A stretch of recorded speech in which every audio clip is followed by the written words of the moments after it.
پہاڑی زبان میں اپڈیٹ سنیے۔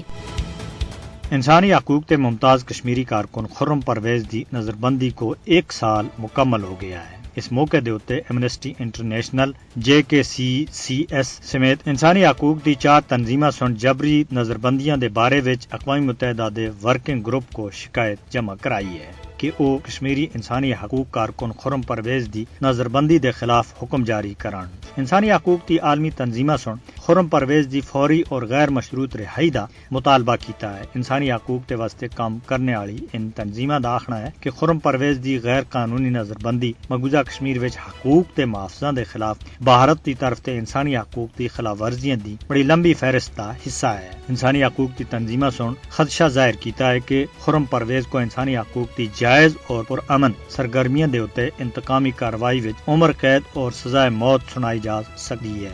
JKCCS تنظیم جس دے نال خرم پرویز کام کردے آسے بھارتی فوجیاں دی طرف تے انسانی حقوق دی خلاف ورزیاں دے بارے وچ کئی قابل مذمت رپورٹاں بھی شائع کیتیاں ہیں۔ یہ گل یاد رکھنی چاہیے کہ خرم پرویز کو 22 نومبر 2021 کو بھارت تے بدنام زمانہ ایجنسی NIA سن سرینگر دے انہاں دے گھر تھی گرفتار کیتا سا۔ اس دے بعد انہاں دے تے مجرمانہ سازش اور دہشت گردی دے متعلق کافی سارے جھوٹے الزامات دے تحت مقدمے چلائے اور منصفانہ ٹرائل دے انہاں دے بنیادی حق تھی میں انہاں کو محروم رکھیا ہوا ہے۔ خرم پرویز مقبوضہ جموں کشمیر وچ بھارتی فوجیاں دی طرف تے انسانی حقوق دی خلاف ورزیاں کو باندے کرنے وچ سب دے اگے آسے۔ مقبوضہ کشمیر وچ انسانی حقوق کارکناں دی منمانی گرفتاریاں بھارتی ریاستی دہشت گردی دا باندہ ثبوت ہے۔ مقبوضہ علاقے وچ انسانی حقوق دی تنظیماں اور کارکناں دے کریک ڈاؤن دے مجرمانہ فعل دے اتے مودی حکومت کو پوچھا جانا چاہیے۔